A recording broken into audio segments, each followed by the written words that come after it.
గత బీఆర్ఎస్ ప్రభుత్వం రైతు బంధు దాదాపు 73,000 కోట్లు రైతుల ఖాతాల్లో జమ చేశామన్నారు కేటీఆర్. కేసీఆర్ హయాంలో సాగు విస్తీర్ణం పెరిగిందని తేల్చి చెప్పారు.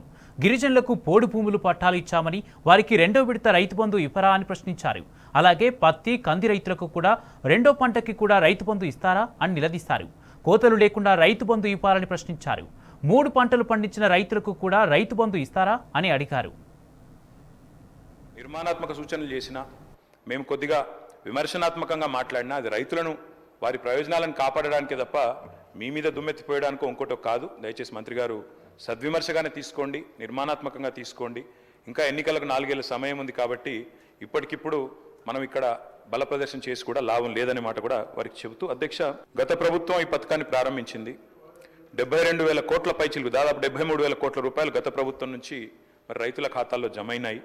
అదే మాదిరిగా మరి మేము మా ప్రభుత్వం వచ్చిన తర్వాత ఒక దఫా మాత్రమే డబ్బులు ఇచ్చాము, 7,600 కోట్లు 2 పంటలకు గాను ఒకసారి ఇచ్చాము, వానాకాలం ఇవ్వలేదు అని చెబుతూ ఎట్లా మొత్తం 80,000 కోట్లు ఎట్లా ఇచ్చామని చెప్పారు.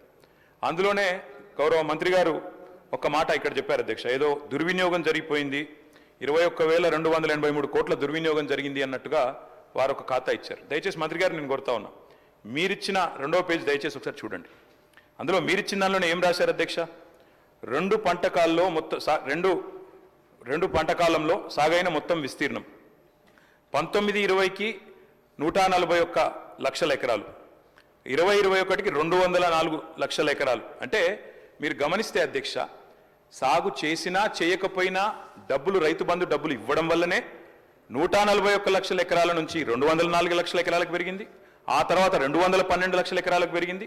ఆ తర్వాత మళ్ళీ 206, అంటే 2,06,00,000 ఎకరాలకు పెరగడానికి కారణం గౌరవ మంత్రి గారు, మేము సాగు విస్తీర్ణం పెరగాలనే ఉద్దేశంతో ఇచ్చినాం కాబట్టే విస్తీర్ణం పెరిగింది అన్నమాట దయచేసి మీరిచ్చిన లెక్కల్లోనే ఉన్నది.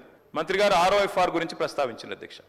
అధ్యక్ష, గౌరవ పెద్దలు తెలంగాణ తొలి ముఖ్యమంత్రి కేసీఆర్ గారి నాయకత్వంలో ఆనాడు ROFR చట్టం కింద 4.5 లక్షల మంది గిరిజన బిడ్డలకు పోడు పట్టాలిచ్చిన ఘనత బీఆర్ఎస్ ప్రభుత్వాన్ని, ఘనత కేసీఆర్ గారి నాయకత్వం. అధ్యక్ష, అంటే ఇప్పుడు మంత్రి గారు చెప్పిన లెక్క ప్రకారం ఈ గిరిజన బిడ్డలు ఎవరైతే మేము గతంలో పోడు భూముల పట్టాలు ఇచ్చినామో, ఎవరికైతే మేము 4.5 లక్షల ఎకరాలు పట్టా ఇచ్చినామో వారికి మరి ఈ రెండవ విడత వారు రైతు బంధు ఇవ్వరా? మంత్రి గారు దయచేసి తప్పకుండా గిరిజనుల తరపున అడుగుతా ఉన్నాం, సమాధానం చెప్పాలి.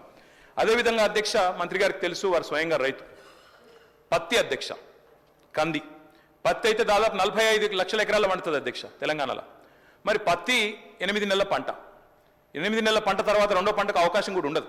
అంటే ఇప్పుడు మంత్రి గారు చెప్పిన లెక్క ప్రకారం మరి పత్తి రైతుకు 45 లక్షల ఎకరాల్లో సాగు చేసే పత్తి రైతుకు ఒకటే పంటకి ఇస్తామన్నట్టుగా ఉన్నది.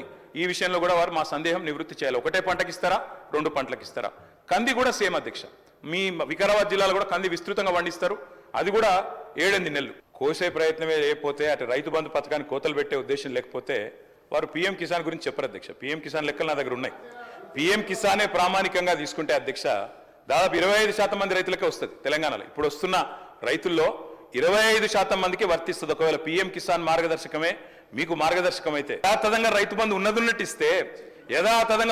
ఇస్తాం, మేము కోతలు పెట్టాము అనుకుంటే చర్చ ఎందుకు? ఇంకా యథాతథంగా ఇవ్వచ్చు. ఈ విధంగా మంత్రి గారు స్వయంగా ఖమ్మం జిల్లా, ఇప్పుడు కొత్తగూడెం భద్రాద్రి జిల్లాలో వారి సొంత ఊరు ఉంటుంది అధ్యక్ష. అక్కడ పామాయిల్ పంటను విపరీతంగా మనం గత ప్రభుత్వం కూడా ప్రోత్సహించింది. మరి పామాయిల్ కానీ, మామిడి తోటలు కానీ, హార్టికల్చర్ కానీ వారికి మీరు రేపు రైతు భరోసా ఇస్తారా? హార్టికల్చర్ రైతులకు ఇవ్వరా? పామాయిల్ వేసిన రైతుకి అసలు మీరు ఇంటర్ క్రాపింగ్ చేయకపోతే రైతు బంధు ఇవ్వరా? ఇంకా హైదరాబాద్ చుట్టుపక్కల ప్రాంతాల్లో అధ్యక్ష, రంగారెడ్డి జిల్లా కానీ, వికారాబాద్ జిల్లా కానీ, ఈ ప్రాంతంలో 3 పంటలు తీసే రైతులు కూడా ఉన్నారు అధ్యక్ష. ఇప్పుడు మరి మంత్రి గారు చెప్తున్నారు 2 పంటలకు సాగులు చేసిన వాళ్ళకి ఇస్తామంటున్నారు. మరి రేపు 3 పంటలు సాగు చేస్తే 3 పంటలకు ఇస్తారా? ఎందుకంటే రైతులు కూడా తెలివైన వాళ్ళు అధ్యక్ష. దబ్బన సాగు చేస్తేనే ఇస్తాం, మేము పంటలు వేస్తేనే ఇస్తామంటే 3 పంటలు ఇస్తానికి కూడా రైతులు సిద్ధంగా ఉన్నారు, ఇప్పటికే చేస్తున్నారు.